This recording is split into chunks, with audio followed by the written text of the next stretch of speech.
Fala, gente, tudo bom? Uma dica rápida aqui para vocês hoje sobre como interpretar um pouco um pullback de um pivô, né? E a gente tem que ter, na verdade, um parâmetro, a gente tem que ter um guia, né? Algo para se basear, um norte, tá? Uma referência, digamos assim.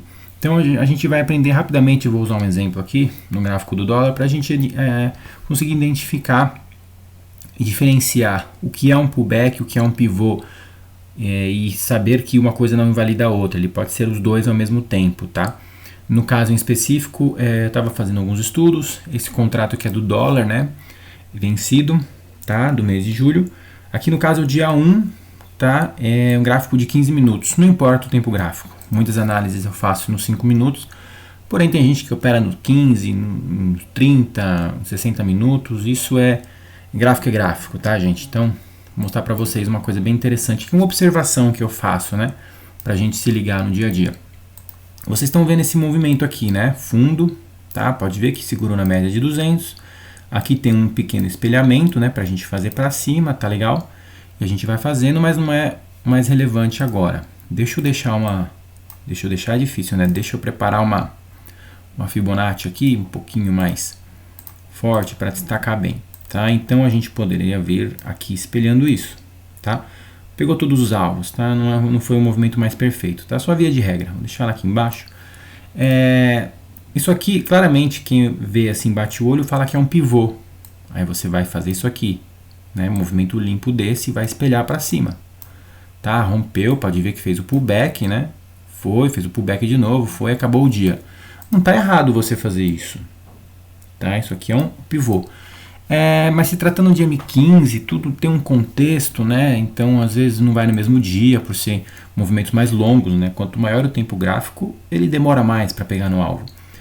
Tá certo isso aqui, ó, tá? A gente está fazendo esse pivô aqui, ele fez um pullback, né? Pré-rompimento, que eu costumo dizer, mas na verdade é um pivô.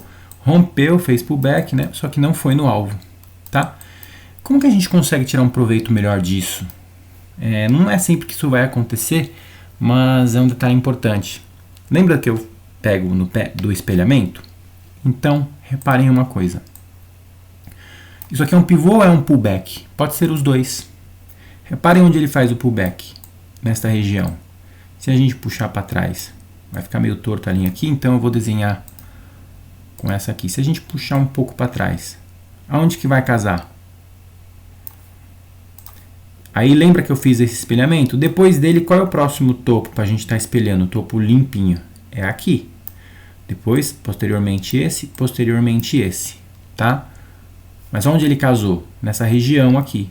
Ou seja, tá? Então, observando assim de uma forma mais ampla, aqui é num topo.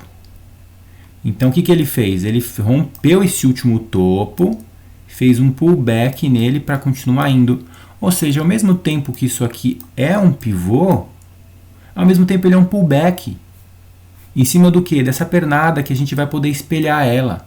Então é uma forma da gente treinar o olho e utilizar a nossa Fibonacci de uma maneira mais específica, uma maneira mais proveitosa, tá legal? Deixa eu circular aqui, ó.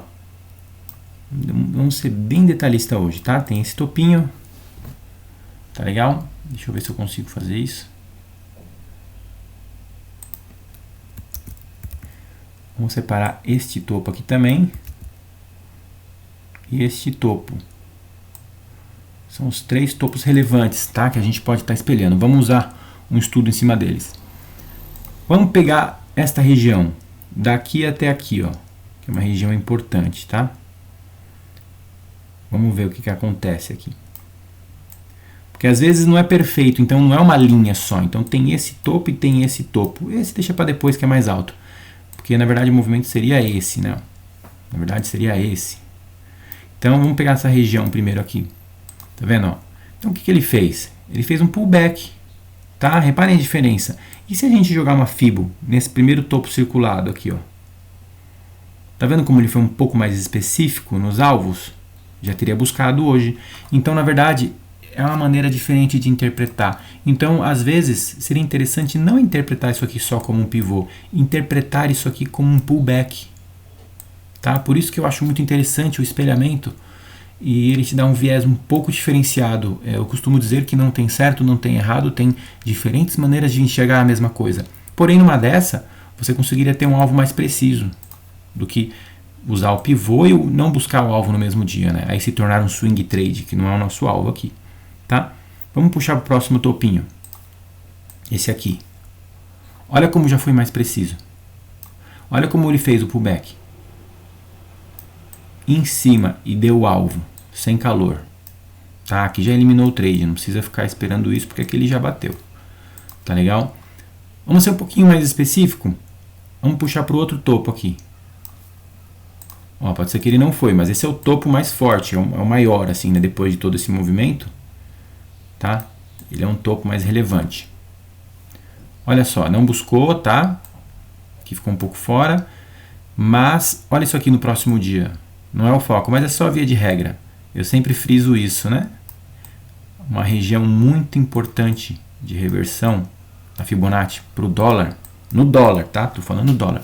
É no 61,8. E onde ele segurou no próximo dia? Tá vendo? Por quê? Se a gente souber interpretar isso aqui e utilizar de uma maneira mais específica, né, o pivô não, o espelhamento, pode ver que ele deixou um pouco de alvo. Então tem muita gente que acaba o dia, vai lá e apaga a Fibo. Não apaga, tem esse tantinho de alvo para buscar ainda. Ó. Pode ver que ele abriu o dia seguinte, ó, já pegou fielmente. Então você pode usar isso como um provável alvo de scalp no dia seguinte quando abrir. Aí ele voltou na 61,8 e depois deu alvo de novo. Então tá vendo como se você mudar a sua ótica e enxergar isso aqui como um pullback, você vai tirar mais vantagem? Tá bom? Eu sempre trabalho com alvos menores e movimentos mais limpos. Então, primeiro de tudo, antes de querer espelhar isso aqui, antes de querer espelhar isso, eu vou estar espelhando o primeiro topinho aqui, ó. Que ele é o próximo na linha de sucessão depois desse.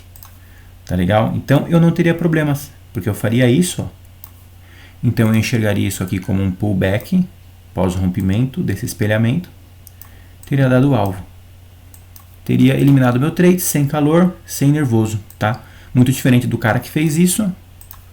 Aí viu ativando, não foi, viu, voltou e acabou o dia, tudo bem. Ele pode ter eliminado o trade aqui também com lucro, tá? Mas, tá vendo como utilizando dessa forma você é mais específico, você tem alvos mais certeiros? Ou até mesmo, ó, vamos pegar esse último topo, ó, tudo isso aqui espelhado. Tá vendo como mudou um pouco o cenário? Ó, como ele já muda um pouco. O dia seguinte abriu, não foi para o alvo. Por isso que eu falo, não tem como falar o que é certo e errado, né? Porque o cara vai desenhar aqui usando esse topo, o cara vai desenhar usando o outro, o cara vai usar esse topo aqui. Vai ter alvos diferentes aqui na frente. Olha como esse foi bem específico. Depois buscou o alvo. Tá? Então, quanto maior o tempo gráfico, quanto maior o alvo, né? Ou aqui, ou aqui, ou aqui, ou aqui, né? Utilizando todos esses topos, vai tendo alvos maiores. Tá? E olha como ele foi muito preciso. Então, na verdade, o intuito desse vídeo é justamente isso. Que vocês consigam ter o olho treinado e ver de uma ótica diferente. Tá? Vou frisar muito isso. Não enxerguem isso aqui só como um pivô. Enxerguem isso como um pullback às vezes. Então, procurem uma referência lá para trás. O espelhamento pode ser utilizado dessa maneira. Procura uma referência. Tá? Olha que referência legal aqui, ó. Os topos para a gente estar espelhando e interpretando isso aqui de uma maneira um pouco diferente, mais proveitosa ao meu ver, tá? Alvos mais precisos, tá legal? Aí lógico, você vai juntar outras análises, né? Você vai ver que na alta aqui, ó, o movimento, o volume aumentou, na correção ele caiu um pouco o volume, que era de se esperar, para depois continuar rompendo. Então aí você vai atrelando outras coisas, né? Médias móveis e tudo mais. Mas basicamente é isso, né? Tá legal? Espero que vocês tenham gostado, entendido o conteúdo de hoje, tá? O intuito desse vídeo.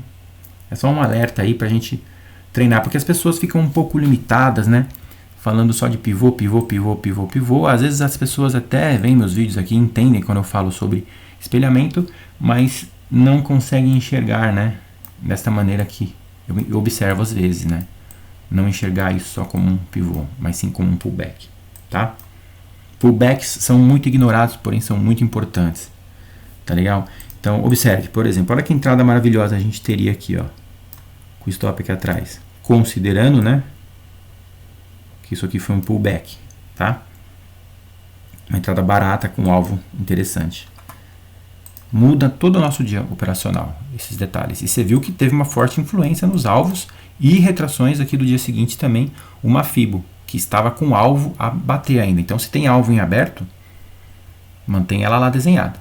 Tá? Às vezes meu gráfico parece uma doideira aqui, né? Fica uma FIBO em cima de FIBO. Eu deixo cada uma de uma cor para diferenciar, se uma é de 60 minutos, a outra é diária, a outra é de 15, de 5. Mas tem que saber interpretar, não tem coisa fácil nesse mercado, tá? Eu costumo dizer que é o dinheiro mais fácil e ao mesmo tempo mais difícil de se ganhar nesse mercado. Tá? Então, basicamente é isso, gente. Tá legal? Boa sorte, boa semana a todos. Fiquem com Deus.